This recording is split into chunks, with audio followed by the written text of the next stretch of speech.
قال الكثير من الناس يسألونه يقولون يابا الإمام الكاظم لماذا لم يخرجوه الشيعة من السجن؟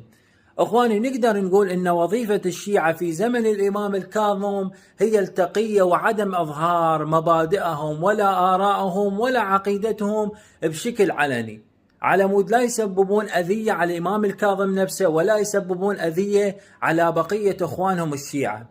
أخواني يحيى بن عبد الله بن الحسين أحد أصحاب الإمام، هذا الشخص أخواني شارك في ثورة أصحاب فخ، فالإمام الكاظم منعه وطلب منه أن يسلم نفسه للحكومة بعد أن أخذ الأمان منهم. الشيعة بذلك الزمان أخواني ما كان عندهم القدرة أن يشكلون حكومة وما كان عندهم قدرة أن يغيرون هذا النظام الحاكم، على عكس ذلك بعض العلويين شارك في نفس هذه الثورة.